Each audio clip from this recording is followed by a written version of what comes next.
Entonces, enfermedad del disco intervertebral. Para empezar a hablar de la enfermedad del disco intervertebral, entonces vamos a recordar algo de la anatomía del mismo. Entonces,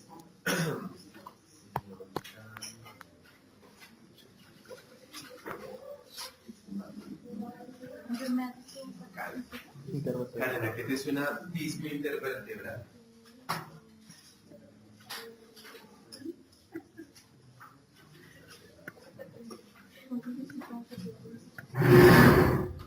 Es así de sencillo. Una estructura que se encuentra entre las vértebras. ¿Qué características tiene? Que tiene un centro que es conocido como núcleo pulposo y una estructura y una estructura que circunda el núcleo que se conoce como anillo fibroso. ¿Qué función cumple este disco intervertebral? Entonces, evitar que haya contacto entre las vértebras, que tras impactos que sostiene la columna vertebral se produzcan lesiones sobre la misma. Actúa como dice aquí, como un coquín. A saber, entonces, encontramos dos alteraciones asociadas a cambios en este disco intervertebral, que son conocidas como enfermedades del disco intervertebral, o también conocidas por el apellido del autor que las describió, enfermedad de Hansen. Que hay dos tipos de enfermedad de Hansen.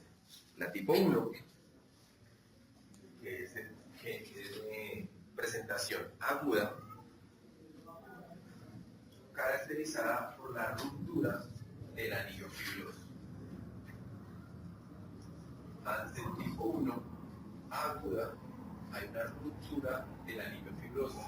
Al haber esa ruptura del anillo fibroso, hay una extrusión o salida del núcleo pulposo.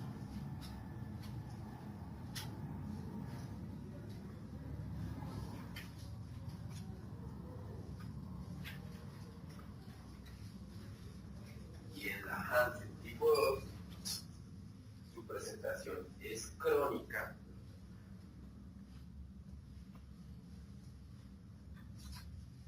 Se genera un cambio metaplásico en el anillo fibroso, generando deformación del mismo.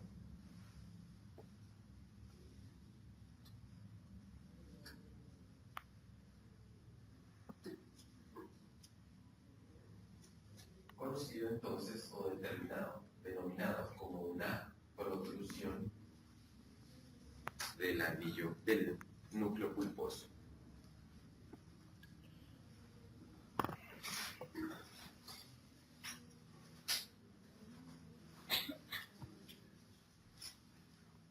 Entonces, ¿quiénes sufren la enfermedad del disco intervertebral tipo 1? Ana María. ¿Quiénes pueden sufrir la enfermedad del disco intervertebral tipo 1?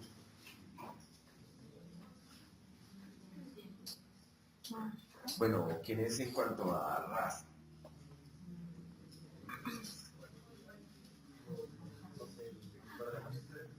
Es un evento agudo. Generalmente sucede por un trauma. ¿Quiénes están propensos a sufrir un trauma y que se les hernie un disco? Correcto. Entonces, la enfermedad del disco intervertebral tipo 1 sucede en cualquier edad, raza, sexo. No hay predisposición. Es un evento traumático y agudo. Diferente de la enfermedad del disco intervertebral tipo 2, en donde las razas más predispuestas son las condrodistróficas. Los condrodistróficos son los paticorticos, los chuecos. Entonces ahí están los ejemplos, Dachshund y Pekinés. Condrodistrófico.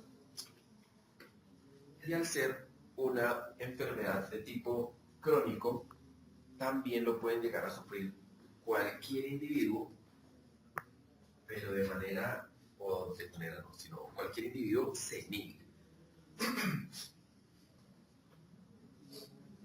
Esto es claro. La enfermedad del tipo intervertebral tipo 1, aguda, cualquier individuo, cualquier edad, cualquier raza.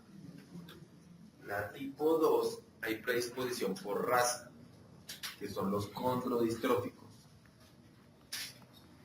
Y razas no condrodistróficas, pero de edades maduras. La lesión, tanto para enfermedad disco intervertebral tipo 1 como tipo 2, sucede particularmente en el segmento toracolumbar.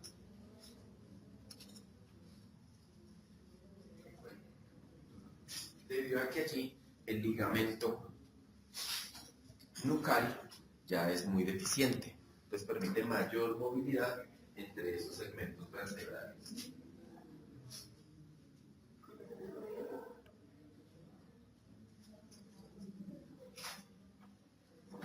Los signos, entonces, para la aguda van a ser súbitos, para la crónica, progresivos.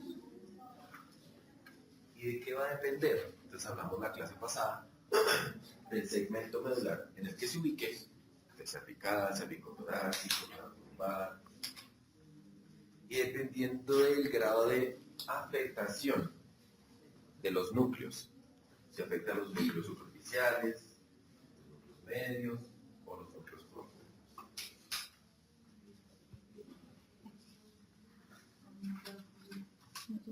Entonces, por ello, la diversidad de signos vamos a encontrar desde únicamente dolor hasta una plejía.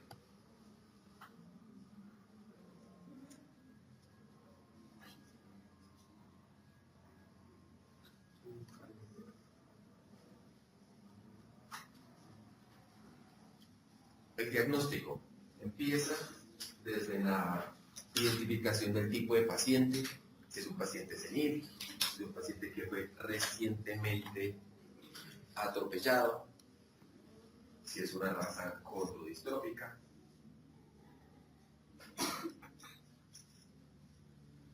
También ayuda la neurolocalización y, más importante la neurolocalización, las imágenes diagnósticas que vamos a ubicar en ese segmento neural que consideramos pues afectado.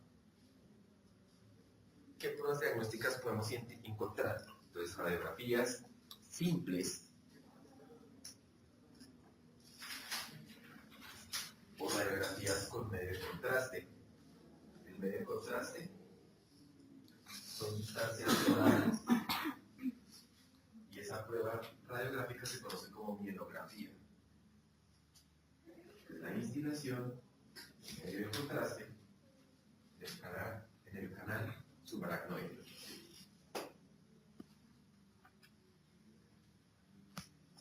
Técnicas más avanzadas como resonancias y tomografías.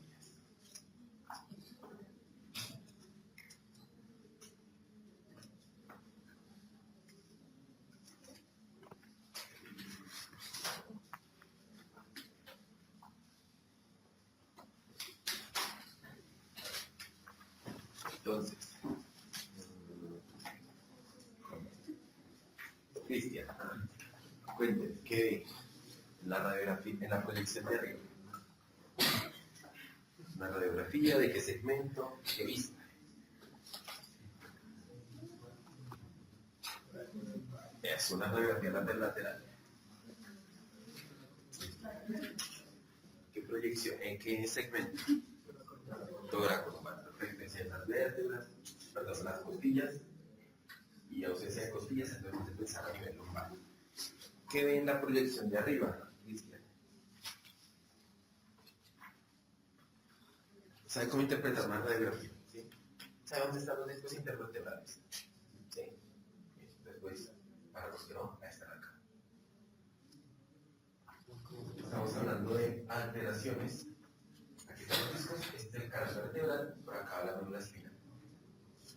Al hablar de alteración del disco intervertebral, ¿le parece que hay, o qué esperaría encontrar en una radiografía, Cristian?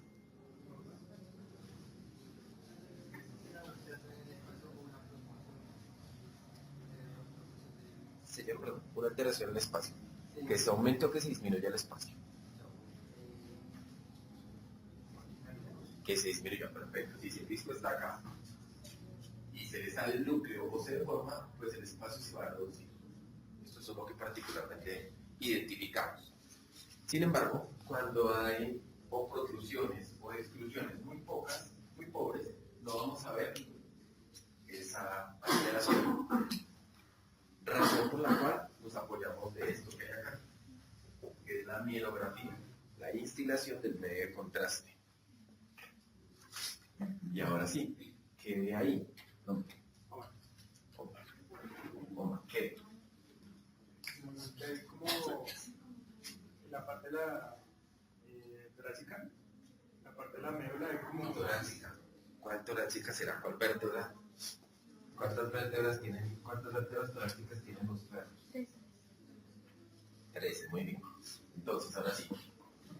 Sabiendo que esta es la última posibilidad, entonces corresponde a D13, D12, D11, D10, D1, D2, D3, D4. Entonces, ahora sí, ¿en qué segmento me duele? Entre D13 y D1, ¿qué pasa? la médula. Correcto, entonces fíjense cómo hay una reducción del canal medular. ¿Listo? Ahora sí, podemos intuir que aquí hay un tejido blando que es el que está generando la reducción del disco. Entonces, porque es importante tomarla simple y acompañarla con el medio de contraste. Nombre.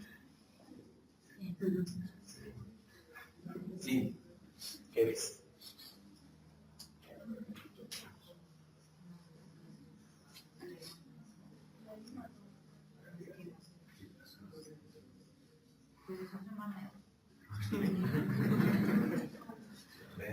¿Es una resonancia o es una tomografía? Es una resonancia, muy bien. ¿Qué es?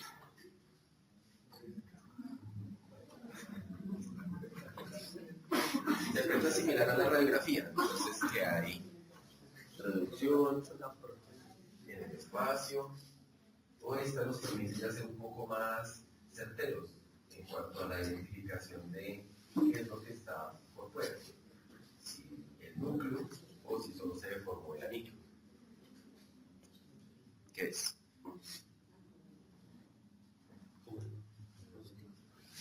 Es que parece que le da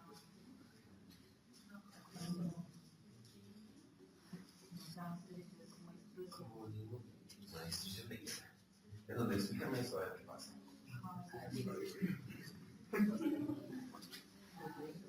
Digamos que esto es L3, L2, L1, L3, L2. como entre el 13 y el 1. Entre L3 y L1, ¿qué pasa? No hay como, sí, Hay reducción del espacio. ¿Qué pasa? Muy bien, fíjense cómo el núcleo, que es hiperintenso, se ve con menor volumen. Hay una reducción del volumen del núcleo del disco intervertebral. Entonces, asumimos que ese volumen que está ausente se dispersó y es lo que está generando la compresión de la médula espinal. Sí, eso sería lo que en medicina humana se conoce como una hernia discal, pero en los humanos se protruye el disco. En los perros se está saliendo una parte del disco, sería como una pseudohernia. Entonces por eso se determina fase tipo 1 y 2. ¿Listo? Y esto lo que permite entonces es ver con mayor certeza que se está saliendo una parte. Este es un corte longitudinal, es un corte transversal. La ventaja de la resonancia es que nos va a permitir identificar hacia qué lado hay más protrusión. Para esa manera, realizar el procedimiento terapéutico.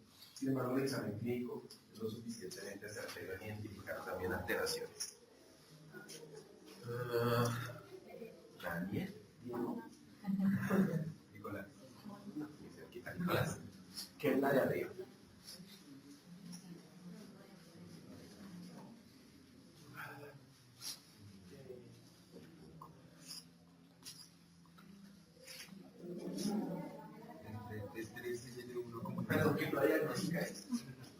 La radiografía, ¿qué proyección es? Lateral. ¿Qué segmento medular? Perfecto, listo, así. Entonces, otra vez para que quedemos claros, última costilla, L3. L1, L2, L3, L4.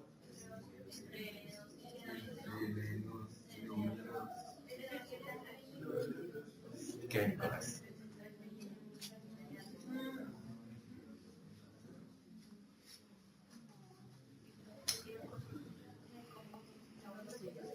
Pues yo veo en L2 y L3 un aumento de opacidad en el disco intervertebral. Muy bien, eso es lo que se ve. Entonces, un aumento de la radiocapacidad en el espacio intervertebral entre L2 y L3. ¿Qué cree que puede hacer?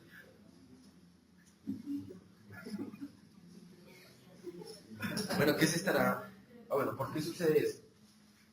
Si hay un aumento de la radiocapacidad, ¿qué indica? Entonces, una mineralización.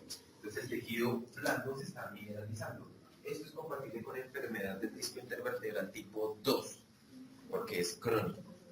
Entonces, inicialmente uno empieza a ver esto, la mineralización. Y fíjense acá como también empiezan a ver algo de depósito. Acá.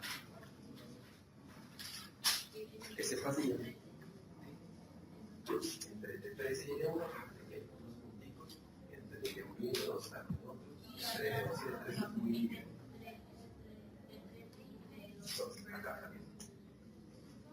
Eso, esa mineralización es secundaria a procesos de inestabilidad vertebral. O animales que son muy deportistas, mueven mucho la espina vertebral, o son condrodistróficos que vienen mal diseñados. Degeneración. Inestabilidad. Entonces, de inestabilidad vertebral. Asociado a perros que son muy deportistas o condrodistróficos.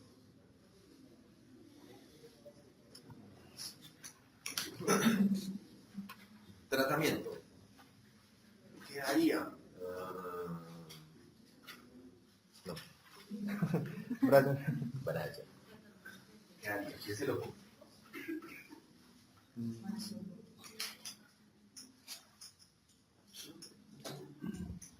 ¿Podría ser un tratamiento quirúrgico? Uy, les quería que llegáramos ahí. El tratamiento quirúrgico se indica, salvo unas pautas, que son, primero, que el individuo tenga pérdida del dolor profundo. Si tiene pérdida del dolor profundo, maestro, hay que hacer la cirugía de una. No hay que esperar.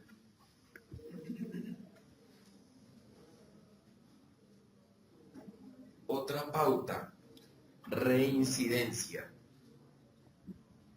Es decir, un animal que tuvo un cuadro clínico similar, pero pues volvió a repetir. Al hacer esto, al hacer el manejo quirúrgico, dentro de las 24 a 48 horas, tenemos una posibilidad de recuperación superior al 5%. Perdón, superior al 70%. Superior al 70% cuando es manejo quirúrgico. Pero, si por alguna razón no hacemos el manejo quirúrgico, sino el manejo médico, la tasa de recuperación está cercana al 5%. Entonces, dos pautas importantes para entrar a operar de manera inmediata. Pérdida de dolor profundo y reincidencia.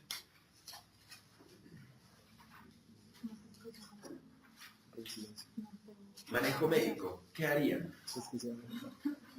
¿Qué haría, señorita Camila? ¿Cura?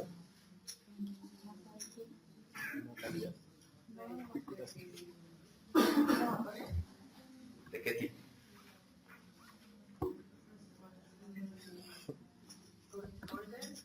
Muy bien, entonces para este tipo de alteraciones, los corticoides son los que lideran la opción terapéutica.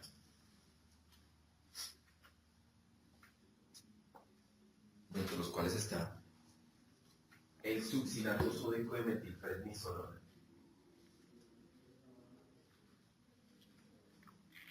El succinato sódico de metilprednisolona se ha estudiado en humanos, en donde se vio que si se aplica antes de 8 horas, el individuo tiene una posibilidad de éxito superior al 90%.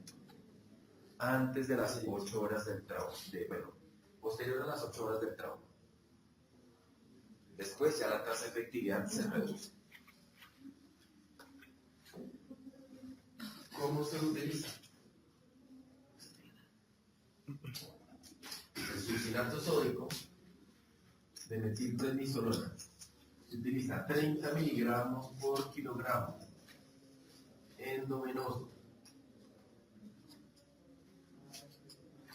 2 horas después, 15 miligramos por kilogramo endovenoso. 15. 2 horas después, 7.5 miligramos por kilogramo endovenoso.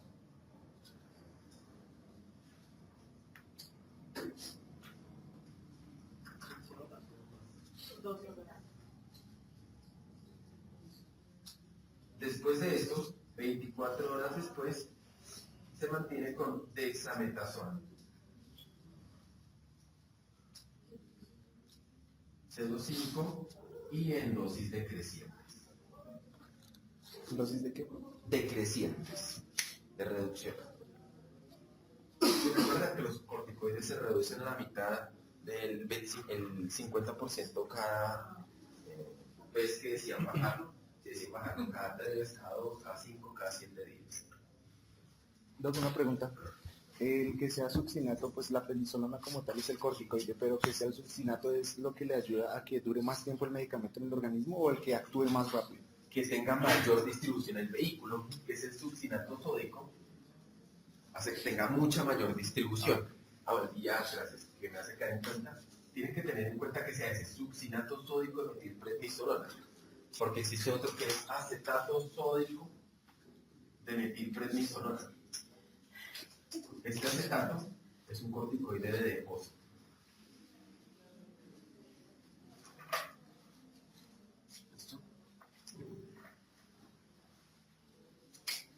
Normalmente uno no tiene pues, el succinato sódico de metilprednisolona a la mano. Entonces lo que hace o lo que habitualmente indicamos es que el propietario lo consiga y se lo traiga a uno. Es un medicamento costoso, entonces pues para que no se pierda lo utilizamos solo en casos que ameriten. Si no, entonces utilizamos, si no hay el succinato sódico de metilprednisolona, nos estamos acercando a las 8 horas, ponerlo después de las 8 horas, no se ha visto que la tasa de efectividad, como les digo, no alcanza los 90%, sino empieza a reducir. Y se generan más efectos colaterales asociados a su uso. Efectos colaterales como irritaciones gastrointestinales. ¿No? Pregunta. Sí, Señor. sí, bien. Pues aquí iba a preguntar. No. Efectos gastrointestinales, alteraciones hepáticas y renales. Algo que sí es extremadamente importante es mantener al paciente en confinamiento. Reposo estricto. Ahorita en trauma medular vamos a ver la forma en la que se debería hacer una sujeción. Pacientes que son atropellados, que es una enfermedad discointervertebral tipo 1, lo ideal es que se mantuvieran sedados, que la manipulación fuera mínima. La idea que los individuos están, pues, ante el shock, tratan de huir, y pues en esa huida puede llegar a lastimarse más el segmento medular. El reposo, como dice allí, el confinamiento, 4 semanas como mínimo, y terapia física.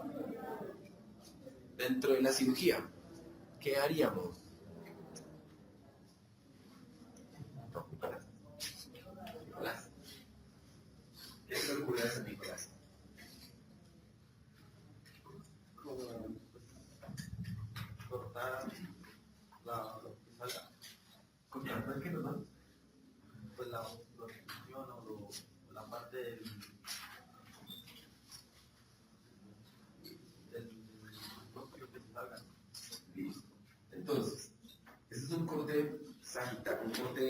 frontal de la vértebra, en donde aquí viene, este es el canal medular, y aquí está puesto el disco intervertebral. Si está el disco intervertebral, entendemos cómo va a generar opresión o compresión más bien, perdón, del canal medular, y de esa manera, de la médula espinal.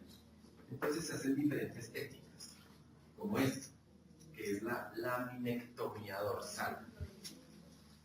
Está la médula espinal acá presionada.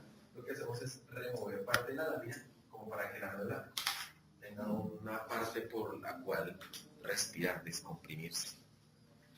Laminectomía dorsal. ¿Qué se hace? Es simplemente un abordaje por la parte dorsal. Se retira la espina, la lámina y las facetas articulares.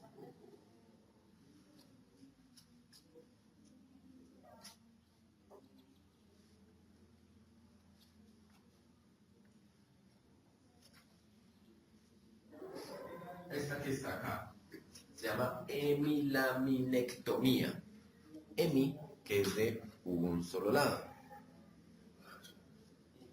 Hemilaminectomía.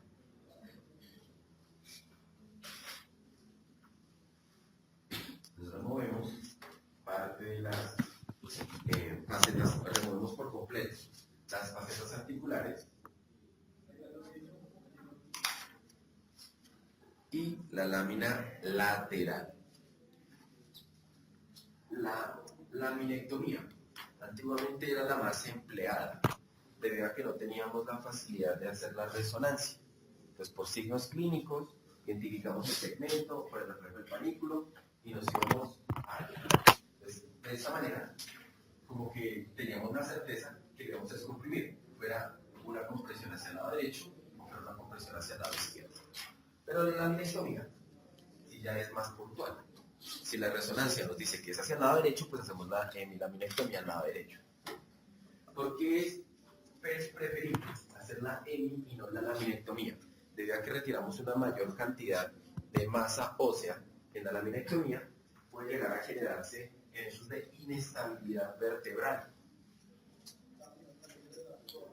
Es decir, que el paciente a futuro, con un trauma menor, puede llegar a generar una luxación vertebral. ¿Cuántos segmentos vertebrales se pueden llegar a remover? Entonces, la laminectomía removía esto, la espina, parte de la faceta, acá. Remueve 1/3 hacia adelante y 2/3 hacia atrás. No pueden haber más de 2 segmentos intervenidos, porque va a generar evidentemente mucha mayor inestabilidad. Es la razón por la cual debía ser muy bien localizado. 1/3 hacia craneal, 2/3 hacia atrás.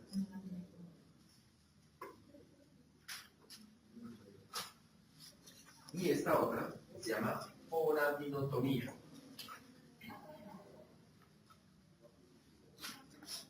Esta foraminotomía se emplea o se realiza cuando hay extrusión del disco. Cuando el material está ahí. Y se hace entonces un abordaje en la parte lateral, remoción de la lámina lateral, y con una pinza de disectomía se retira parte del disco intervertebral. Meten el disco, corren la médula, sacan parte del disco y listo.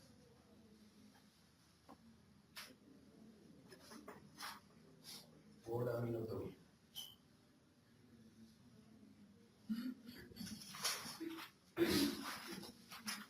El pronóstico, entonces, va a depender en parte de si hacemos el procedimiento quirúrgico o no.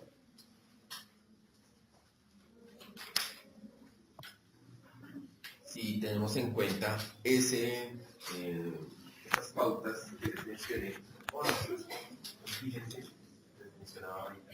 Pacientes que tienen pérdida del dolor profundo, si se les hace el procedimiento, vamos a tener una tasa de éxito superior al 75%.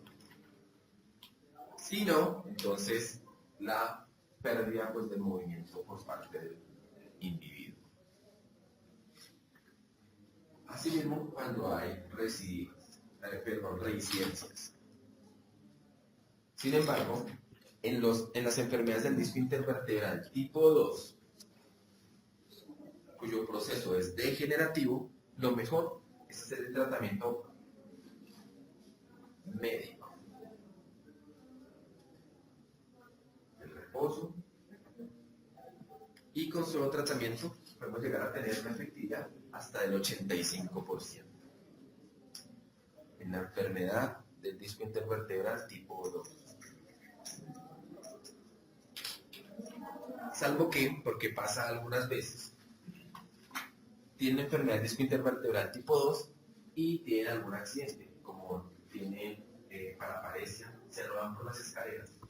Si hay un accidente que reagudice el cuadro, pues evidentemente debemos hacer la intervención.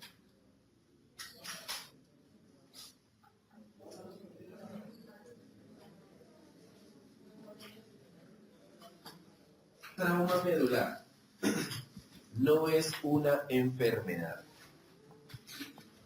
Trauma medular acoge muchos problemas, incluyendo allí la enfermedad del disco intervertebral. ¿Cuál? La tipo 1, que es aguda. ¿Por qué puede llegar a suceder el trauma medular? El trauma medular por accidentes, porque se arrollan un animal, porque hay caídas directo al vacío, caídas a través de una escalera, patadas, peleas, proyectiles, mordeduras. Es bien frecuente en perros pequeños que van y alientan a otro tipo, molestan a otro tipo de perros grandes. Los perros grandes medio cogen y los sacuden y llegan con trauma medular. Entonces, básicamente, la presentación de los signos aguda. Lo mismo que hablábamos anteriormente, vamos a encontrar sintomatología desde simple paresia hasta plejía.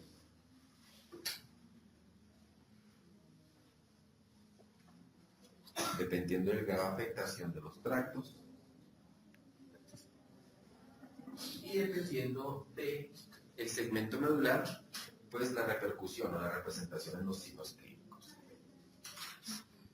Aquí hay algo bien importante y es que los pacientes con enfermedad neurológica deben ser revisados todos los días. Todos los días hay que hacer el examen neurológico debido a que particularmente en las lesiones agudas puede llegar a presentarse mielomalacia. Y la mielomalacia puede ser ascendente o progresiva. Es decir, que el individuo podía llegar a tener enfermedad neuromotora inferior en los miembros posteriores y a causa de esa progresión de la enfermedad puede pasar a neurona motora superior para los miembros posteriores. Ascendente o progresivo. Esa sería la forma de identificarla a nivel clínico. A nivel paraclínico, algo muy específico, anorexia, y paraclínico, leucocitosis. Profe, qué pena, no entendí ese pedazo. O sea, tuvo un daño lumbosacro, digamos. ¿Correcto? ¿Y puede progresar a convertirse en síndrome de neurona motora superior? Sí, correcto. O sea, no puede... O sea, asciende. Muy mal pronóstico. Cuando estaba en la universidad, un paciente al cual mi profesor de cirugía operó, sufrió de eso. Como les digo, normalmente no hacíamos resonancias, entonces por neurolocalización, por radiografía, identificamos el segmento. Y es la primera vez que el hombre hacía una laminectomía. Entonces todos contentos, pero el perro no empezó a mejorar. No mejoró y no mejoró. Los Los propietarios optaron por sacrificarlo. Después, bueno, entonces en la necropsia diagnosticaron esto, mielomalacia. Entonces aquí va el apunte a que por favor, ahora que tenemos a disponibilidad esa prueba diagnóstica, entonces no nos metamos a operar este tipo de pacientes. Este tipo de pacientes hay que estabilizarlos primero, para no generar pues, falsas esperanzas sobre los propietarios. Si nos hubiéramos dado cuenta de la mielomalacia, pues hubiéramos podido dar terapia antiinflamatoria, terapia antiinflamatoria anticosteroidal, diuréticos, neuroprotectores que tal vez hubieran podido frenar el problema, tal vez, o al menos no someterlo a ese procedimiento quirúrgico. Dependiendo del segmento donde esté afectado, vamos a encontrar los signos clínicos, el diagnóstico, examen clínico, importante, la neurolocalización.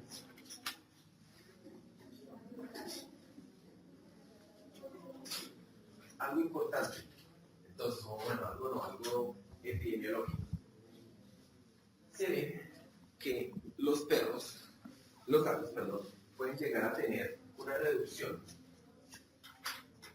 mayor del 80%, o hasta reducciones mayores al 80% pueden llegar a ser bien toleradas por los gatos a nivel torácico. Y una reducción mayor al 60% a nivel lumbar. Es decir, cuando hay una afectación hasta el 80% del espacio del canal medular en los gatos, pueden llegar a tener un buen pronóstico si se hace el manejo quirúrgico. En los gatos, a nivel torácico, menores al 80%. En los gatos, reducciones menores al 60% a nivel lumbar tienden a tener una muy buena tasa de recuperación con procedimientos quirúrgicos.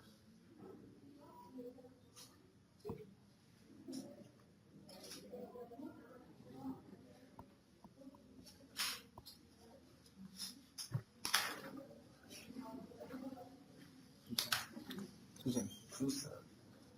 ¿Qué es, mi niña? La radiografía. Muy bien. ¿Qué me dice? Sí. Toracolumbar y aparece algo. Ahora sí, toracolumbar. ¿Qué es?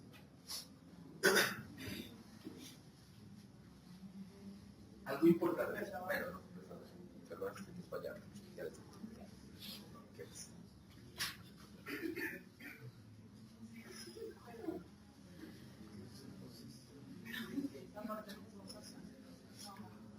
Sácalo. ¿Verdad?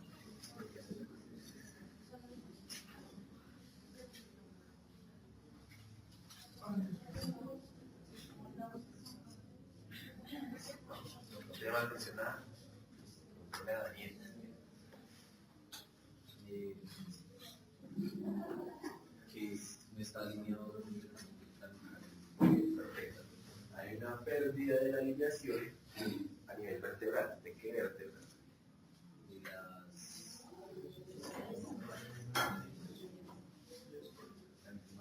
Aquí está el ilio.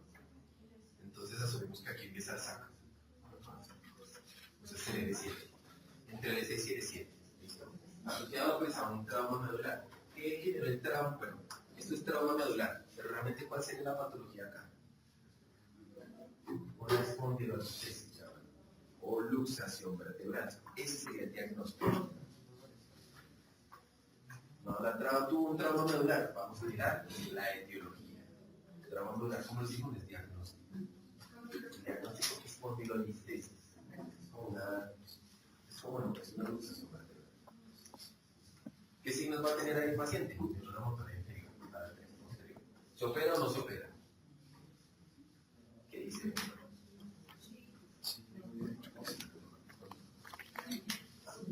Walter. ¿Operas o no operas? ¿Qué tractos crees que estén afectados? Pues mira, acá, en un canal, y acabe en el otro.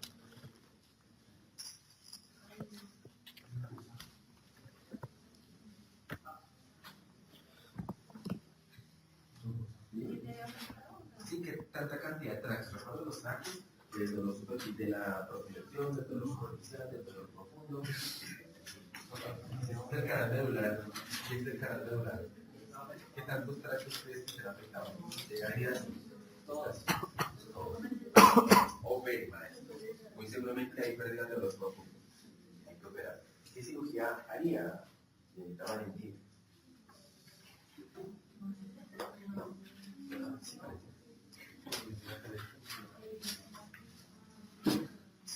¿Qué se te ocurre?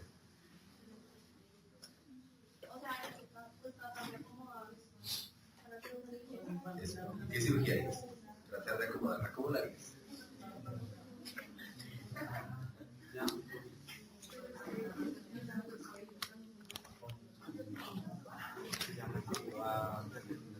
Importancia porque se ponen los tornillos de periculectomía. Son los tornillos que se ponen acá, en las partes laterales y unas partes para tratar la estabilidad. No está así. Se le pone el tornillo acá. Gracias. Se pone un tornillo acá, se pone otro tornillo acá y una barra acá. Y se ajusta el otro. Como unos brackets, más o menos. ¿Cómo es lo que se llama? Tornillos de periculectomía. ¿Pedícula?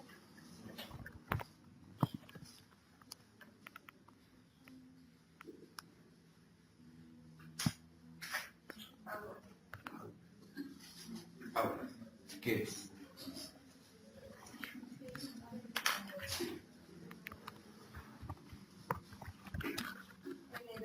Radiografía. Muy bien. Dora columbar. Listo, bien, perfecto. T3 en última costilla, perdón, última costilla T3. En el 1 y el 2, el 3 y el 4.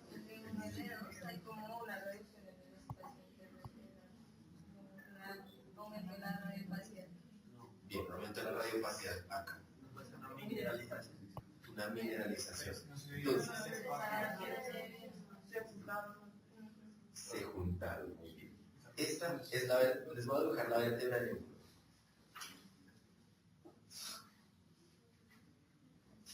Ahora les voy a dibujar la vértebra de dos. Entonces, eso es una vista lateral-lateral. La vista lateral-lateral se ve así. Entonces no se llega a el examen clínico escoliosis. Sí, claro. Inestabilidad. Esos pacientes de trauma medular no trata de tocarlos lo menos posible, la columna. Hace el examen periférico, ¿sí? Todo lo superficial, todo lo profundo, los reflejos. Pero tiene que optar por que no se mueva. Porque el paciente tiene un seccionamiento completo de la médula. Este paciente no le podemos hacer más nada. Pero los que tienen una ligera subluxación, de pronto al manipularlo muy fuerte, pues se puede llegar a generar una luxación completa. Doc, Pero es evidente. Hemos recibido el semestre pasado que teníamos el convenio con la Secretaría de Ambiente, con el Instituto de Protección y Bienestar Animal, pero hicimos varios foros así. Uno los veía por detrás, por encima, y era capaz de ver las espinas y veía como la no congruencia de la misma, sino más verlo por encima. Entonces ya uno medio tomaba la radiografía y encontraba este tipo de pacientes. Pronóstico muy malo. ¿Listo? Seccionamiento de la médula. Profe, pero digamos ahí en ese caso que la proyección lateral se ve así como, no se puede diagnosticar bien qué es la lesión, no sería como también conveniente hacerle pero no dice que tampoco se puede como manipular bien, entonces hay que, uno por qué opta. Y no sé, ¿cómo sería? ¿Qué solución le daría a ese problema? Brad. ¿Señor? Pues sí, yo lo sedaría para que quede totalmente quieto. Y ponerlo en posición para poderle hacer la introducción. Es tan sencillo como que el bicho está acostado así, sobre la placa. Esto vamos a una radiografía así. Entonces cogemos el chasis, lo ponemos acá, quitamos el cabezote y disparamos así. Así es sencillo. ¿Sí? Sin necesidad de darle la vuelta. No cardíaco con el código. Pero bueno, cuando hablen de cardíaco con el profesor Borda, les van a mencionar cuando hay problemas cardíaco que uno trata de no manipular al paciente, pues para no generarle complicaciones respiratorias. Y es básicamente eso. Entonces uno coge el cabezote y lo mueve dependiendo de cómo quiera. Pero es bien importante hacer las proyecciones ortogonales. Esta egoísta, no tengo nada dentro de usar, pero es para que hagamos claridad en que son necesarias las dos proyecciones. ¿Alguien iba a preguntar una cosa?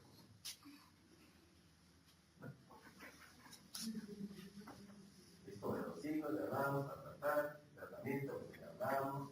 Miren la inmovilización que deberíamos llegar a generar. Pero un paciente que está recién atropellado, pues no va a permitir que lo mantengan de esa manera. Entonces hay que cateterizar la vejiga para que pueda evacuar la orina y hay que mantenerlo sedado. Sigue antes de las 8 horas, el succinato sódico. Ahí está. Se continúa con la dexametasona. Si no, se emplea la dexametasona. Y si no tenemos corticoides, que sería un poco ilógico, se le dan AINES. Y a veces me llegan perros remitidos, en donde pues el veterinario que lo remite no le emplea el corticoide. Y alude que es porque no encontró dexametasona. La dexametasona consigue en cualquier farmacia. Es un poco más costosa por la presentación. ¿Sí? Son ampollas de 2 mililitros, 4 miligramos. Pero inviertan un poquito y lo trata bien. Al menos mientras consigue la veterinaria. La veterinaria viene un frasco de ampollo, pero no sé por qué no lo hace. Junto con los AINES, bueno, importante, imagino por su farmacología, lo tendrán presente, no se debe combinar corticoides con AINES, porque se potencian los efectos tóxicos de los dos. Entonces, en la evaluación ponen succinato sódico de metilprednisolona, la dosis decreciente, menos de 8 horas, y le ponen un AINE, nada, bien. Pueden combinarlo con otro tipo de analgésicos, como los opioides, que actúan por otra vía. Pueden combinarlos con antagonistas de los NMDA, como la ketamina. Se pueden darle alfa-agonistas. Sí.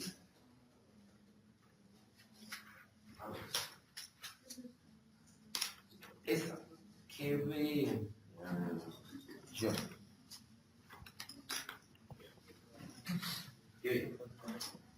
Proyección. Perdón, técnica de explica la radiografía. La radiografía es que proyección. La lateral de cemento. Digamos que esta, por aquí está la última costilla, digamos que esta es L2, L3, L4, L5, L6. Sí, la ven todos. Sí, no es tan fácil de ver. Y si la combinamos con esta, ahí sí se ve la escoliosis, que es el la importancia de las dos proyecciones. ¿Qué se hace? Con los tornillos de pediculectomía, o si no, estabilización con barras. Se hace, se utilizan las apófisis espinosas, se perforan, y se le ponen clavos anclados con cerclaves. Esa es muy buena también. Vamos el tiempo de recuperación de estos animales. Sí, Depende cuántos tractos se hayan afectado. Es lo mismo que se haya afectado solo los tractos de la propriocepción a los tractos del dolor profundo. También depende el tiempo en el que hagamos intervención médica.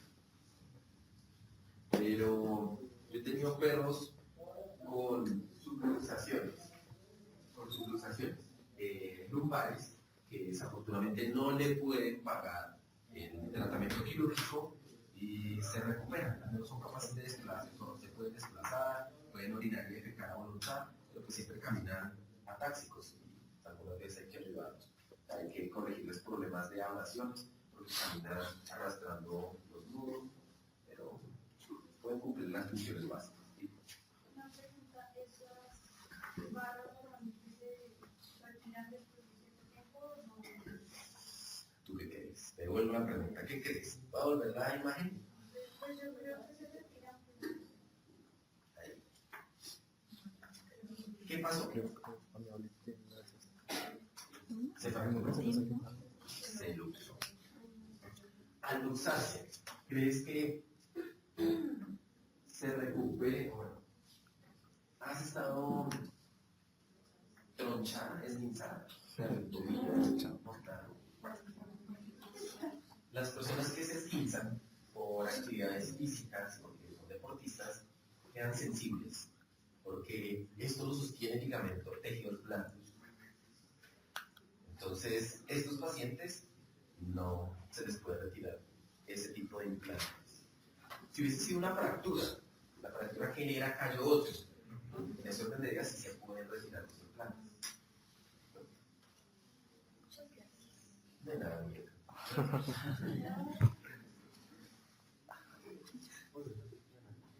Cuando uno pone las barras,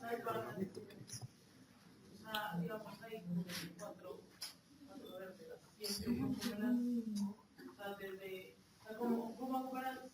Bien, muy buena pregunta. Dos espacios vertebrales hacia craneal, dos espacios vertebrales hacia caudal. Siempre. Igual con los tornillos de pediculectomía. Dos hacia craneal, dos hacia caudal. No se utilizan tanto los tornillos de pediculectomía porque son más costosos. Básicamente por eso. Otro tipo de contención, pues es eso. El empleo de carros ortopédicos. Este es un paciente que tuvimos también allí en la universidad cuando era, ya creo que estaba trabajando allá. Era un perrito que se lo regalaron a un señor que vendía dulces en la universidad. Muy buena gente le regaló el perrito, súper contento. A los días el perro empezó a tener problemas para caminar, sin embargo pues lo asoció a su condición, era bulldog, entonces que caminaba de esa manera, pero luego empezó a tener problemas de incontinencia, urinaria, y un día se despertó sin poder caminar. Entonces lo llevó allá a la universidad, el hombre pues no vendía dulces, no tenía mucho dinero, se le tomaron radiografías y tenía una hemivértebra. Lo operamos y el perro mejoró algo, pero desafortunadamente pues quedó con su restricción de movimiento, es decir, no podía moverse, bueno, arrastraba, podía tener posterior. Entonces le dijimos al propietario que diseñara entonces un carrito, y eso lo diseñó él. Fue por allá en una compra-venta y compró un carro de bebés, un coche de bebés, y se lo diseñó. Entonces, es para que genere recordación de ustedes. ¿Qué es importante de estos pacientes que son soportados en los coches? ¿Qué le pasó a este individuo? Los pacientes son muy torpes para manejar el carro, razón por la cual debe evitarse que estemos solos. Este paciente, por ejemplo, después de que duró, mientras el señor le hacía el carro por ahí una semana, más o menos, arrastrándose, le ponía unos hinchas, lo sacaban. Tan pronto le pusimos, el perro arrancó a correr y se rodó por las escaleras. De la clínica, menos mal eran poquitos, son 3 o 4. Entonces, tener precaución de eso también, inculcar al propietario ese hecho. Algo muy importante, no puede permanecer por más de 8 horas en el carro. Entonces, la idea es, pon el carro, saca, que vaya, se dé la vuelta, evidentemente hay que bajarlo de ahí para que orine, que defeque. Ellos empiezan a demostrar necesidad de orinar y defecar.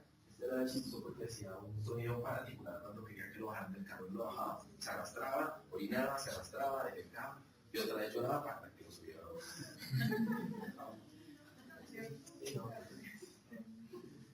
Profe, pero usted, bueno, ahí comentaba usted que tuvo como problemas para la micción y eso. O sea, estuvo afectado también el nervio pudendo, ¿sí? Sí, correcto. ¿Y ahí? La lesión era toracolumbar. Bueno, sí había afectación, había síndrome de norma motora superior. La incontinencia era por rebosamiento. ¿Recuerdan que les mencioné la vez pasada, no? Pero el propietario pues no lo sabía. Se veía solo que estaba dejando marcas. Y pensó que era que había perdido el tono del espíritu. Y ahí esa corrección, ¿cómo se hace? Mejoró con la cirugía. Lo único que no mejoró fue la capacidad para desplazarse. Entonces les digo, el bicho lloraba y no lo bajaba, orinaba, que acaba de llorar y no lo subía. Generalmente eso es lo que logra uno. Recuerden que va la recuperación al revés de cómo sucede la afectación. Entonces primero el dolor profundo, luego el dolor superficial y finalmente la propiocepción. Profe, y digamos que no se recupera como tal de la incontinencia por exceso. Si es viable manejarlo así con el carrito. Hay pacientes que también no han recuperado eso y lo que se les indica a los propietarios son manejos de enfermería. Se les enseña cómo se debe vaciar la vejiga y cómo se les estimula para que defequen. Ya pues depende. Hay pacientes que ha pasado, perros con enfermedad de esfínter vertebral tipo 2, de este porte, labradores, con pacientes con propietarios viejos. Entonces pues uno les dice que más bien piensen en otra opción. Así como hay perros Hansen tipo 1, chiquitos y muchachos jóvenes. Entonces los pueden cargar, los pueden bajar, subir y bajar escaleras. Entonces depende también del propietario. Pero hay una viejita que tenía un problema de artritis y por su perrito se acostaba porque no podía doblar bien las rodillas y le presionaba la vejiga para que pudiera orinar. Son las dos opciones. La viejita sola, pues, su única compañía. Bueno, esta sí es una patología. Tromboembolismo fibrocartilaginoso. El tromboembolismo fibrocartilaginoso sucede, como su nombre lo dice, es un trombo que genera una... Bueno, esta Paula es un trombo.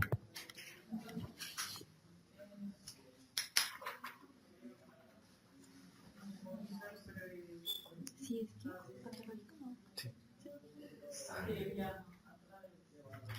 Bueno, es cualquier partícula que puede llegar a migrar y generar obstrucción. Al generar esta obstrucción se conoce como embolismo. Es una parte de células sanguíneas que viajó por vía sanguínea y generó obliteración de tejido sanguíneo. Entonces, el embolismo. ¿Claro? Se presenta, y traigo esta colación, fíjense la gran cantidad de aporte vascular, tanto arterial como venoso, que reside alrededor del disco intervertebral y se asocia a la médula espinal. Este tromboembolismo fibrocartilaginoso se ha asociado con la enfermedad del disco intervertebral tipo 1, en donde al ser agudo hay ruptura del anillo. Esa ruptura genera hemorragia, y esa hemorragia, el trombo y el émbolo. ¿Claro? Uy, no, ¿cómo es, señorita Andrés?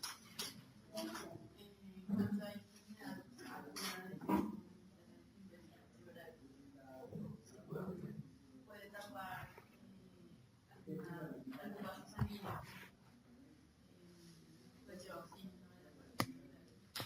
Perfecto, sí, entonces, como hay una disrupción, una ruptura del anillo, esa ruptura se asocia también a lesión vascular. Esa lesión vascular evidentemente va a generar activación de los coágulos y esos coágulos pueden llegar a migrar y afectar parte de la nutrición de la médula espinal.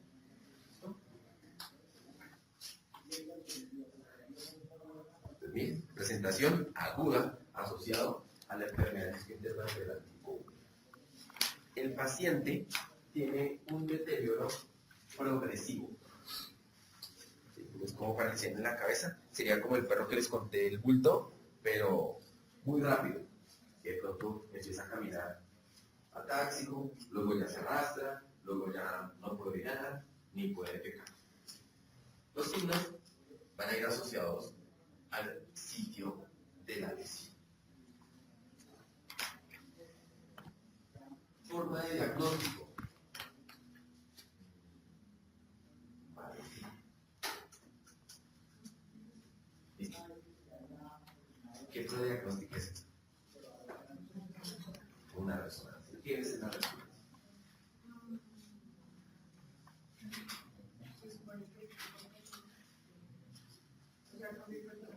Muy bien, es un cambio del tono. Fíjense cómo la médula acá en este segmento es como hipointensa y acá se ve hiperintensa, indicando pues que hay líquido, muy seguramente líquido inflamatorio, y se mezcla entonces con áreas hipointensas que indican isquemia.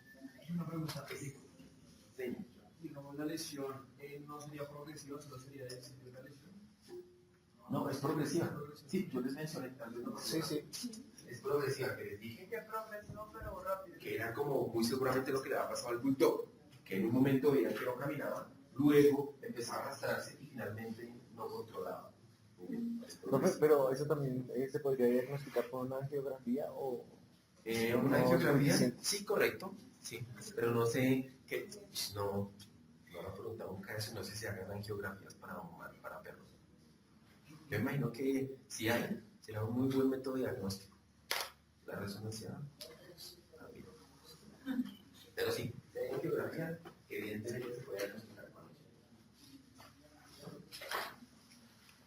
El pronóstico reservado. Dependiendo de qué tanta afectación se genere, pues vamos a encontrar así mismo la recuperación. El manejo es exactamente el mismo. Corticoides. ¿Por qué los corticoides? Porque los corticoides favorecen la fibrinosis. Pues pueden ayudar de alguna manera a remover o hacer más fácil que ese coágulo se disperse.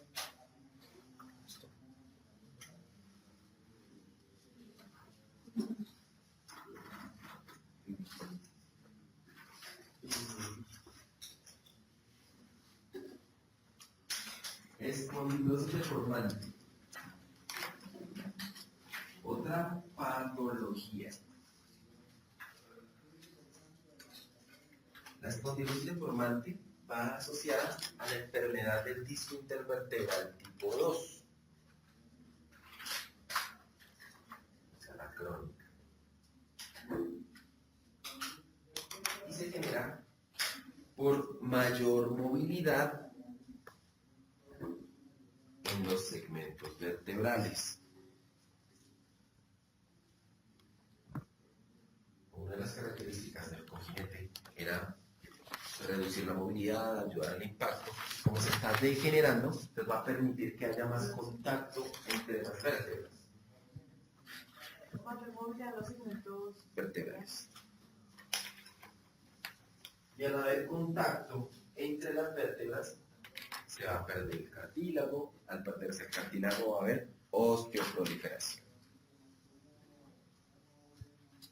Esta enfermedad, al ser degenerativa, evidentemente no tiene un cuadro séptico, porque hay algo que es muy parecido, que es la discoespondilitis,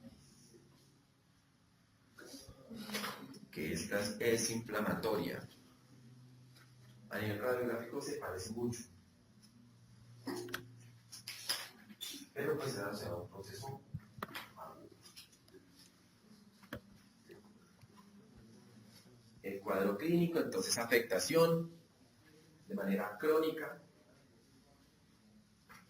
pero hay una raza la cual puede presentarlo inclusive desde edades tempranas, y son los boxer crónicas. Y se puede presentar en perros de raza boxer, incluso jóvenes. Un perro también como de 2 años con una espalda como la que van a ver ahora.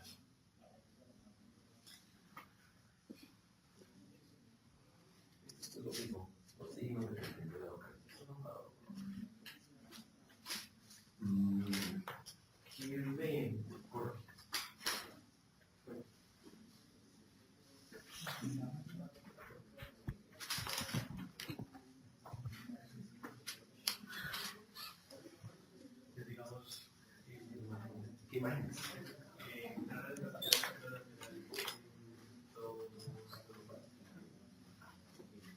Algo que se me olvidó mencionarles ahora es que traten de ser, si aquí esto es como tora, columbo, sacra, tratan de tomar el segmento que consideren más afectado. ¿Listo? Y ese segmento se pone en el centro. Porque para los que ya ven radiología, acuérdense que hay eventos de dispersión, de magnificación, que pueden llegar a sobrevalorarse en las radiografías. Entonces, la patología, la alteración, debe quedar en el centro de la imagen. ¿Listo? Así que ven. Entonces, ¿qué?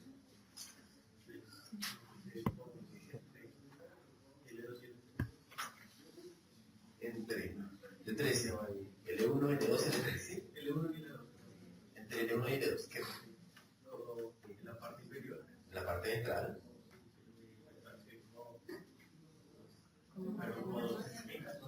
Dos espinas. Eso se denomina como osteoproliferaciones hacia ventral de la epífisis craneal de L3 y la epífisis, perdón, de L2 y la epífisis caudal de L1. Y también de 12 y 13. Y también, entonces, T13 y T12, T12 y T11, y fíjense esto, entre L7 y L8. También hay aumento de la radiopacidad, evidentemente compatible con esclerosis. Fíjense acá, donde hay esto, se más para acá notar. ¿Cómo diferenciamos esto, que es la forma crónica, de la forma aguda, que es la discoespondilitis anoide subespondilitis con crucero? Entonces lo que se ve es una erosión de la placa terminal o de la epífisis. Y aquí se ve bien, lisa, por el contrario se ve más radiopaca. En la discoespondilitis se ve erosionada. Señor. Digamos ahí en L1 y L2, digamos la L1 a comparación de la L2 como más L1 y L2. Sí, se ve como más pequeño. Correcto. ¿Está hablando como una hemibertura? No. Ah, pero ¿qué ve? ¿La vértebra más pequeña? Sí.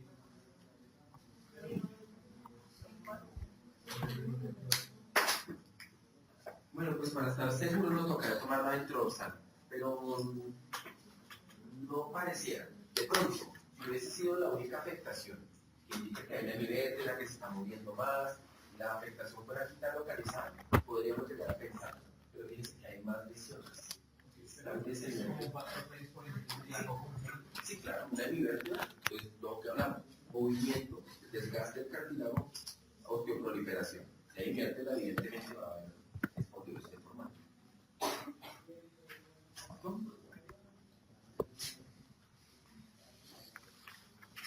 Allí, ya.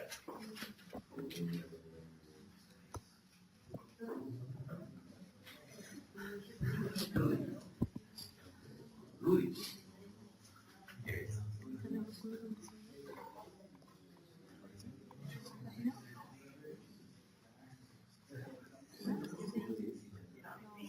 No, es una radiografía.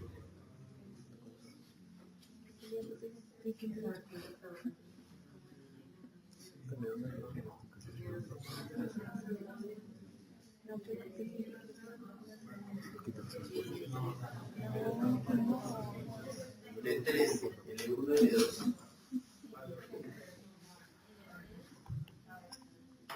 Bien, entonces fíjense cómo en todas las vértebras, en la última vértebra torácica y las vértebras lumbares, hay una osteoproliferación muy evidente entre todas las cuerpos vertebrales. Esto es un grado más avanzado de la espondilosis deformante, que a nivel radiográfico se llama como espondilosis anquilosal. Sin embargo, con que pongan deformante está perfecto. Ahí ya pierde la movilidad. Evidentemente. Incluso fíjense cómo acá puede haber una, pensemos que estuvo así, y hace esto, una pequeña fractura a causa de movimiento. El bicho estaba caminando y se cae, se puede fracturar. ¿En cuánto tiempo pasa eso? Esta fue una, bueno, esta particularmente no, pero les mencionaba un boxer de 2 años, que yo vi casi así, no así tan evidente, pero sí así. Tenía 2 años, depende del grado de movilidad. No sabría decirte con ¿Cuántos? Tratamiento, ¿qué harían? Gancho terapéutico. Correcto, médico. Porque el quirúrgico, pues nada, no podemos. Y con la linectomía teníamos problemas con desestabilizar dos vértebras que imagínense ahí. Digamos, los grados que tú hablabas, las integras de una manera económica, porque, por ejemplo, digamos, o sea, que decías que digamos, ese grado de deformidad ya tenía un nombre, Sí. pero, o sea, a raíz de que sea de grado. Deformante es que empieza en la osteoproliferación.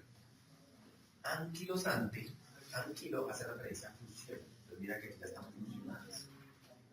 Eso es básicamente.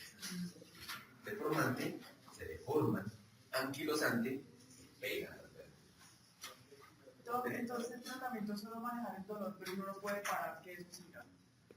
Sí puede, mitigando el movimiento del animal. ¿Cómo? Que no suban y que baje escaleras, reducir la actividad física. Eso, básicamente. Preguntan de pronto calcio o algo así, también nos ayudaría. ¿Calcio para qué? Antes lo Pero digamos, es la política El problema es que el quelante de calcio no es específico de esa zona, pero sí hay unas terapias alternas. Parte destacar. Supuestamente unos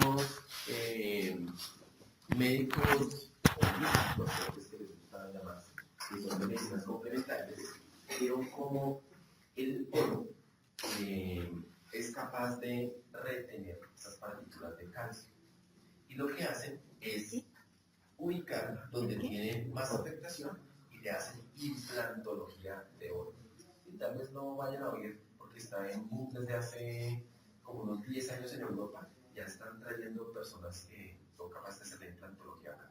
Entonces se utiliza, sobre todo en caballos, a los que les gustan los caballos, está bien distribuido. Entonces cuando hay osteopitos, además de los articulares, les hacen costura de perlas de oro y eso supuestamente es capaz de evitar la fijación de calcio ahí y forma como un halo alrededor del implante. No se vuelve más costoso. No es tan caro, como 1 millón de pesos. Solo poner el implante. Y es pero no es uno. Son unas unos tamaños. No sé bien de eso, pero hace poco se lo pusieron a un paciente que yo tengo y costó con la anestesia, hizo como 1.200.000. La gente lo paga. Y el perro mejoró considerablemente. Solo que eso no se le hizo eso. Se le hizo también acupuntura, se le hace fisioterapia, la restricción del movimiento y analgésico. Entonces, como que con todo mejor. los antioxidantes para que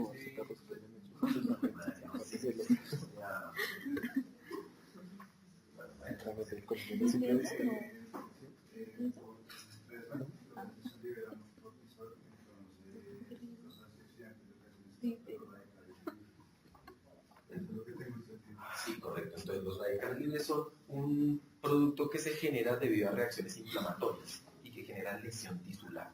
Pues básicamente es para eso, como tratar de evitar la formación de la liberación de esos radicales libres. Bueno, y para terminar, convulsiones. ¿Qué es una convulsión?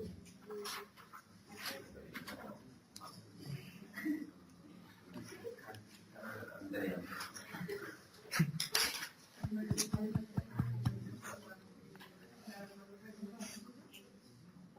Es un movimiento espasmódico asincrónico. Pues, se tensiona y empieza a patalear, pedalear, que no es controlado por el individuo. Estos movimientos espásticos tienden a ir mezclados con movimientos de relajación.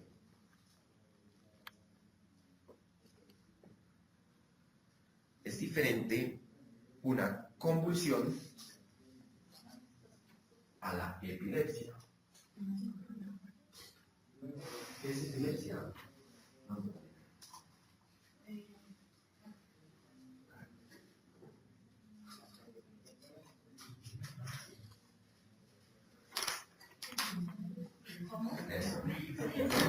Una convulsión es un movimiento que el individuo no controla, puede presentarlo en cualquier momento, tiene diferentes etiologías, pero una epilepsia es una causa primaria, es una enfermedad, es caracterizada por convulsiones, y no una, sino una serie de convulsiones, se habla que son convulsiones en racimo.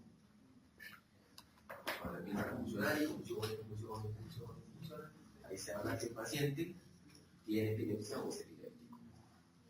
Con una sola convulsión no se dice que es epiléptico. Simplemente tuvo una convulsión y nos toca ir al DAPI o al vitamin D, no me acuerdo cuánto es el al vitamin D, para identificar cuál es la causa.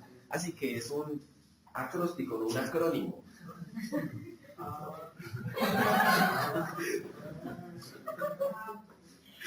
Entonces, esto, sí, la epilepsia es una enfermedad primaria. Entonces, fíjense cómo antes de un año, lo más probable es que sean alteraciones en el desarrollo. ¿Qué alteraciones en el desarrollo? Hablamos de algunas enfermedades vasculares, entonces hemorragias, trombos. Cuando tienen menos de un año son más propensos a accidentes traumáticos, también tóxicos, porque son mucho más exploradores, chismosos. Alteraciones también nutricionales, entonces deficiencias, alteraciones metabólicas se presentan particularmente asociados a malformaciones hepáticas, renales o por hipoglicemia.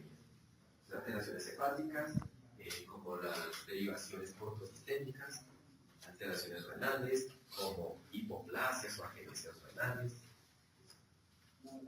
De 1 a 5 años, aquí sí empezamos a sospechar de primera mano las enfermedades idiopáticas. O sea, un paciente que convulsione en ese rango de edad, lo más probable es que sí sea epiléptico.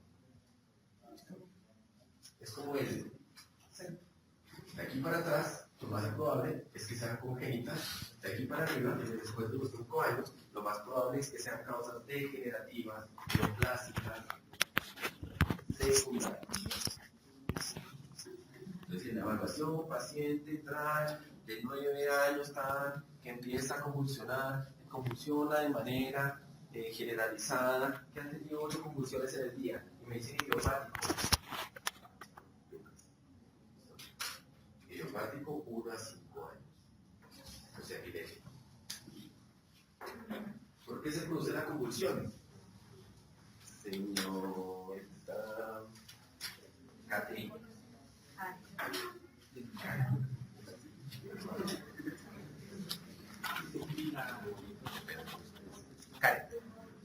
¿Por qué se producen las convulsiones?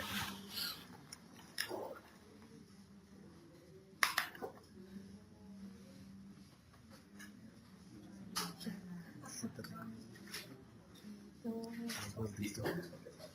Las convulsiones se producen por infinidad de causas que van a generar una alteración de los neurotransmisores excitatorios frente a los inhibitorios. ¿Qué neurotransmisor excitatorio conoce? Cristian. ¿Qué neurotransmisor excitatorio conoce?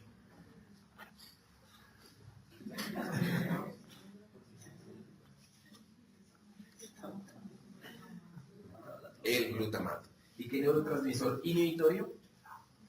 El GABA. Perfecto. Entonces, básicamente es eso, algo que fomenta la liberación de las vesículas presinápticas de glutamato e inhibe la recaptura del glutamato. ¿Listo? ¿Aumenta la liberación? Uy, se volvió la liberación. ¿De dónde? Desde las vesículas presinápticas, ¿se acuerdan? Las vesículas presinápticas. La liberación de glutamato. Y la recaptura. Entonces, eso es muy importante para que de esa manera oriente el tratamiento. ¿Listo? Sobre todo para las idiopáticas.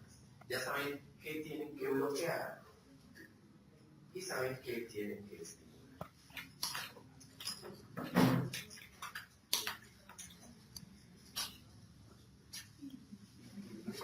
Las convulsiones se pueden catalogar dependiendo de el nivel de expresión clínica. Es decir, pueden ser localizadas, pueden ser focales o pueden ser generalizadas.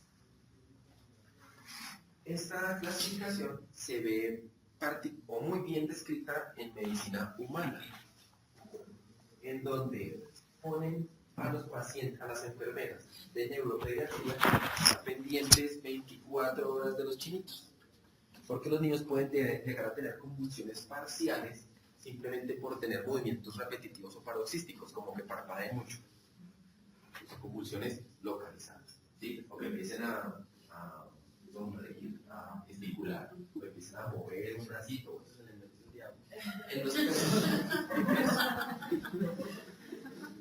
En los perros no es tan fácil de determinar, ¿sí? Uno normalmente no ve las focalizadas, uno normalmente ve las generalizadas.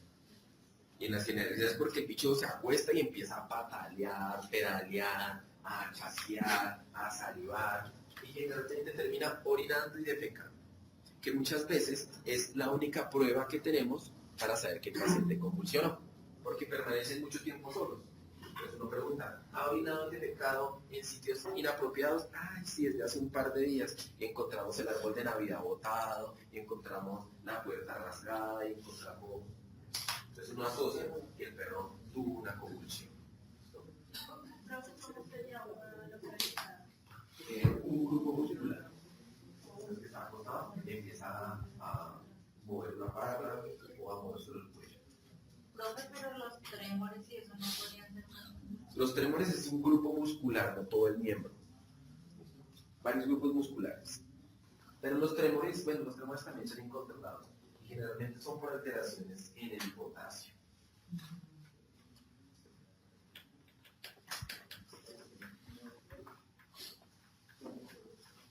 ¿Quiénes son propensos a sufrir? ¿Alguien tiene perro beagle acá? Ese es propenso a epilepsia. ¿Alguien tiene un perro Cocker Spaniel? Ese también es propenso a sufrir. ¿Alguien tiene perros pincher? Ese también es propenso. Entonces, los beagle que no convulsione es porque está cruzado. Así de fácil.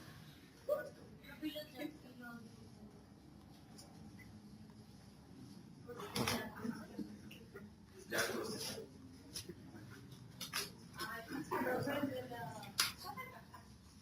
Ay, los pudos. Pudos también convulsionan, porque si no se empiezan a hacer, no tengan algún problema.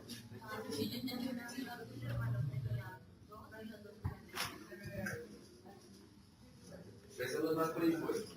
Entonces, los beagles, los cocker, los pudos. ¿Qué buscas? Y pues ahí hay diferentes. Y los pinches.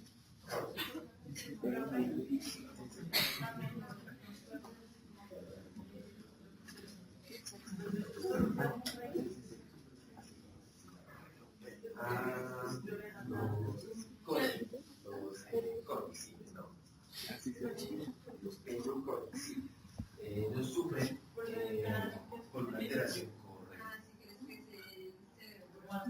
Pero es porque tienen una alteración, bueno, tienden a tener varias cosas. Una de esas se llama el síndrome de Chiari, que es una inestabilidad, un mayor movimiento a nivel occipitocervical que puede llegar a generar edema en esa zona, o puede llegar a sufrir también del síndrome de Roller. Son los Ventrum Westphal, que son los de la reina Isabel. Bueno, ¿qué fases son identificadas en las convulsiones? Entonces, en humanos mencionan que hay una fase crisis de ausencia, que en los perros evidentemente no se presenta. de las crisis de ausencia, yo la vi en una estudiante que tuve una vez en Villavicencio. Y ella estaba hablando bien con uno, yo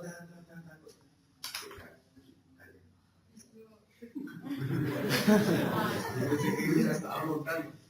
Y después me decía, no, que es que ya convulsionaba así.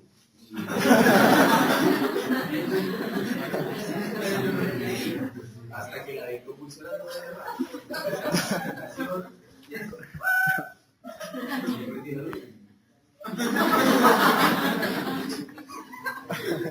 Entonces ya tenía crisis de ausencias.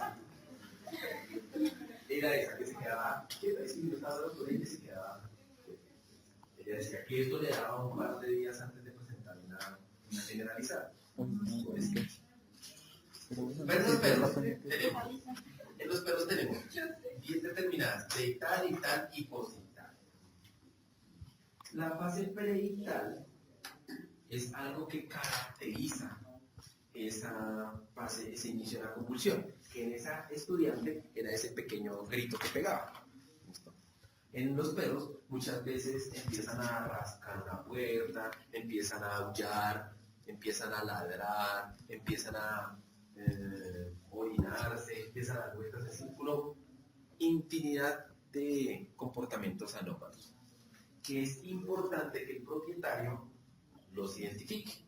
Entonces, bueno, pregunta obligada, convulsionó, ¿qué estaba haciendo antes? No, estaba comiendo, no, fue al parque, no, estaba en la sala, se subió y se bajó de la cama. Bueno, identificar ese tipo de comportamientos porque eso lo orientan a pensar o a saber que el perro va a convulsionar. Normalmente se demoran comportamientos de minutos a horas. Y se dice que hay uno que es como el gatillo, que es el que se presenta en el aura. O sea, es justo antes de la convulsión. Entonces, no sé qué, inhala más fuerte. Y viene a convulsionar. O que levanta la orejita y empieza a convulsionar. Difícil de identificar en los perros. Los perros, por eso hablamos más con los animales, de fase preictal, todo lo que antecede. El ictus es la fase convulsiva como tal. Caracteriza por pedaleo, pataleo, chasquidos, salivación. Y sí, bueno, siempre no, pero en el 90 y mucho % de los animales termina con pérdida del control de esfínteres, entre fricción y defecación. Puede durar, o bueno, dura generalmente segundos. Sin embargo, los propietarios reportan que son minutos, que son horas, y se hace muy largo el tiempo durante la convulsión. Después de esta fase ictal, viene la fase post-ictal, que es la de recuperación. Normalmente en la fase post-ictal es cuando hay más accidentes. Cuando los propietarios se levantan a consentir a todos, y el perro puede reaccionar de manera agresiva, o el perro sale corriendo y se rueda por las escaleras. Entonces, por eso es importante identificar la fase preictal para estar listo para el ictus y el post-ictus. ¿No?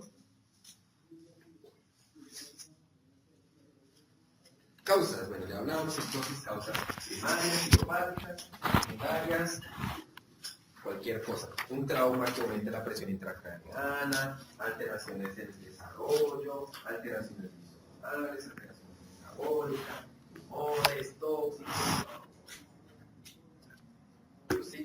a la crisis de ausencia.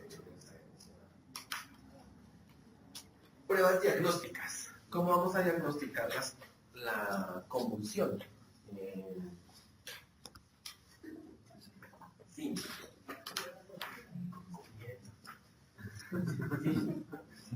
¿Cómo diagnosticamos las convulsiones? ¿Cómo se te ocurre?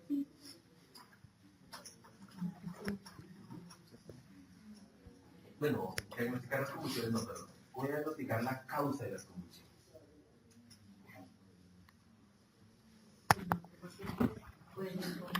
Correcto, como depende de muchas cosas, entonces los vamos a dividir en las pruebas diagnósticas que son extracraneanas y las intracraneanas. Para las extracraneanas, pues hagan cualquier cantidad de exámenes que se les ocurran, orientados hacia su paciente, Como mínimo, deben tener un hemograma, una glicemia, medición de integridad y o funcionamiento hepático, medición de funcionamiento renal. ¿Listo?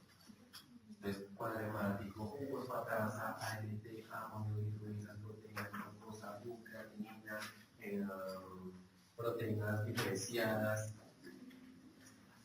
Si el paciente dice, no, pues es que salió y se tragó cualquier cantidad de basura por allá en la calle, pues entonces más toxicológica. Sin embargo, el problema de estas pruebas toxicológicas es el tiempo. Se demora mucho en dar un diagnóstico. Aquí creo que no hay laboratorio de toxicología, pero sobre todo la oportunidad de hacer pruebas toxicológicas se demoran. Y las pruebas intracraneales. Estas pues van orientadas particularmente a identificar lesiones dentro del cráneo o en el encéfalo. ¿Cuáles podemos realizar? Toma de líquido cefalorraquídeo, resonancias, tomografías o electroencefalogramas. El electroencefalograma que está representado con ese muñeco. Que lo que hacen es ponen electrodos en diferentes partes de la corteza cerebral. Electroencefalograma. Ponen electrodos en diferentes partes de la corteza cerebral. Bueno, la corteza cerebral no. Sobre el cráneo, cercano a esas partes de la corteza cerebral. Y en esa, pues es que me hicieron a mi hermana, pero entonces eso tienen como presentando, es que le pusieron sus parámetros. Que se despierta a la medianoche, se va a parar porque se despierta a las 2 de la mañana. Son cosas así enfermas. Pero lo que se hace es tratar de estimular como esas cosas. Entonces, al ubicarlo en diferentes partes que se asocian a la corteza, entonces tiene la parietal, temporal, occipital. Entonces, bueno, señor, ya no enfermo. Venga, please, quitando, y miramos la parte. Pero se prende y se apaga la luz. La parte occipital. Venga, olores. La parte, así es como se hace.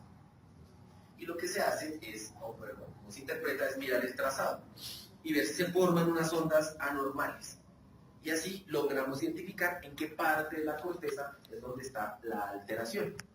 Posterior a este electroencefalograma, hacemos la resonancia para ver si es un tumor, si es una hemorragia, si es un hematoma, si se puede o no se puede operar. Generalmente, si es cortical, se puede operar.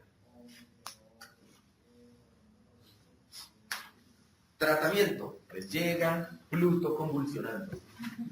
¿Qué hace?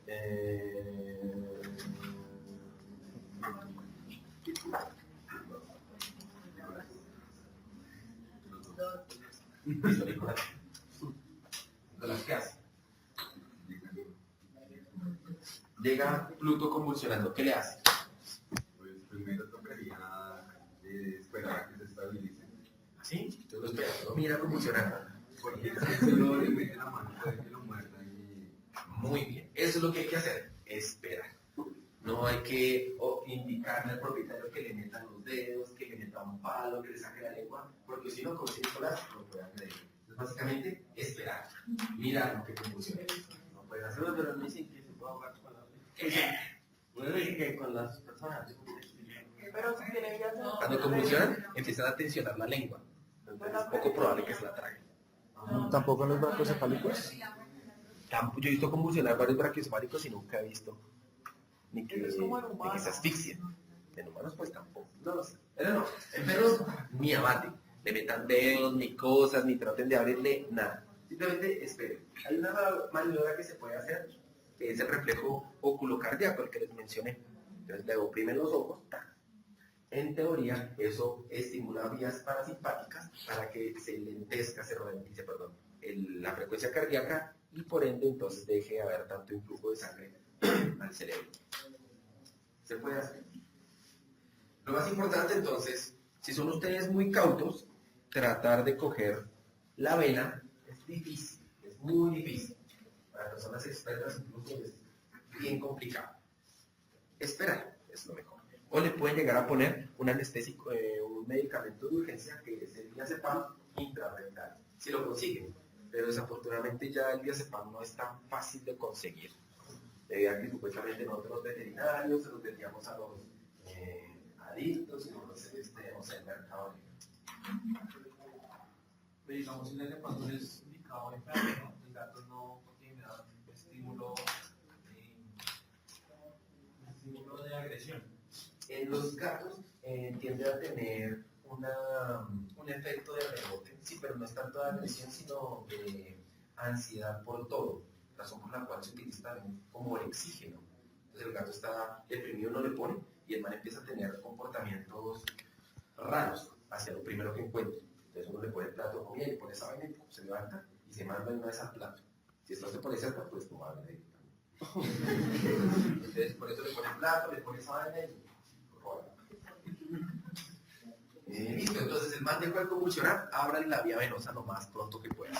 ¿Listo? Le abre la vía venosa y de ahí tome la cantidad de tubos de sangre, los que más pueda, para mandarlos a procesar. Se ha visto, al menos en humanos, que cuando la frecuencia cardíaca, la temperatura se eleva, se puede favorecer al edema cerebral. Entonces, una medida de contención para evitar el edema cerebral, porque los animales, yo les digo, el perro está quieto, y es como ponerlo a que corra 10 kilómetros en muy poco tiempo, entonces va a aumentar la tasa metabólica.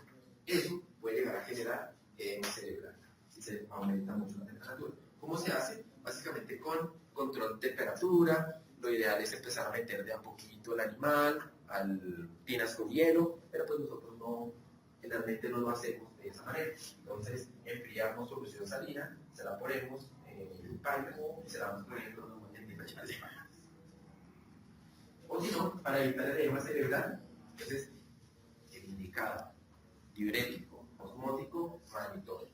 La prednisolona o los corticoides también actúan reduciendo el edema cerebral. ¿Y cómo lo hacen? Básicamente por elevación de los corticoides. Al producir hiperglicemias, favorecen la diuresis. En urgencia, entonces, intrarrectal se puede poner el diazepam. Si no lo tenemos, entonces pongamos midazolam endovenoso, fenobarbital endovenoso, propofol, tiopental. Tener mucho cuidado con el tiopental, con los gatos y con los animales gordos. Con los gatos, porque el metabolismo es mucho más lento, inicialmente no les coge y uno le va dando y le va poniendo y le va poniendo, luego se acumula y se elimina. Y los bichos demoran despertarse un poco de tiempo. Ese es un error que tuve cuando estaba empezando a trabajar. Me anestesié para una profilaxis con tiopental a un gato y duró dormido 2 días. Otra manda el propietario, no, es que tuve una reacción, después de eso me puse a buscar y eso volvió todo. Pero bueno. Entonces, ¿y se levantó normal o con alguna? Sí, no, se levantó borracho. Pero no, igual tenía suplementación con dextrosa. Pues no estaba totalmente dormido, no levantaba así todo idiota. Entonces póngale suero, caliéntelo. Y era solo para sacarlo, para hacer muerdas.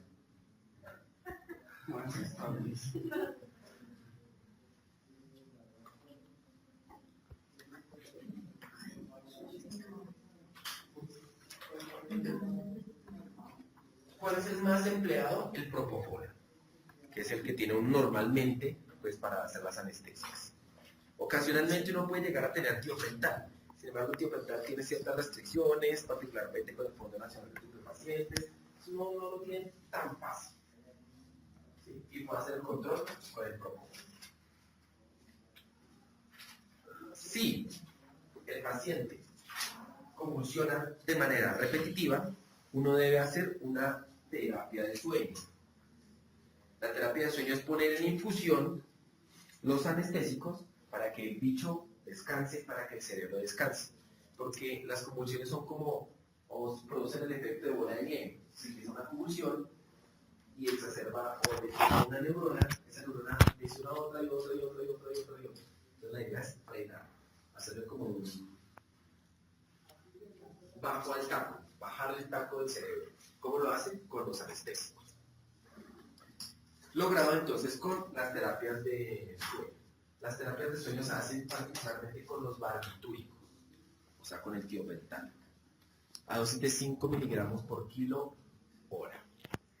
Se le pone una infusión ahí en el tiopental que le vaya bajando. El man, 5. El man puede despertarse y usted qué hace, ¡prac! Le manda un bono para que vuelva y se duerma. 5 miligramos kilo hora.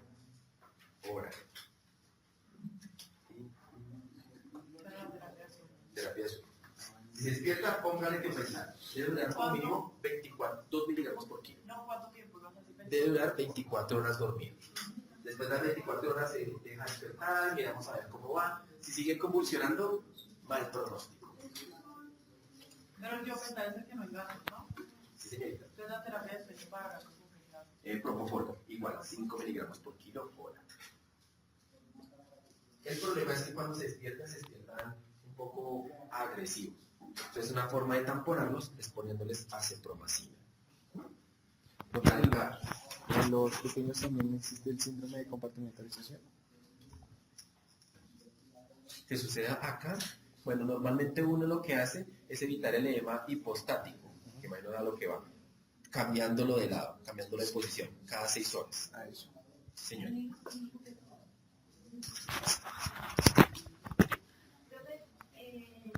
En la acepromacina era para... En los gatos, sí, para mitigar el efecto que decía yo ahorita, el efecto de rebote, porque se despiertan ansiosos, puedes hacer cosas 0.05 a 0.1 miligramos por kilogramo de la acepromacina. Y existen este grupo de medicamentos para enviárselos a la casa.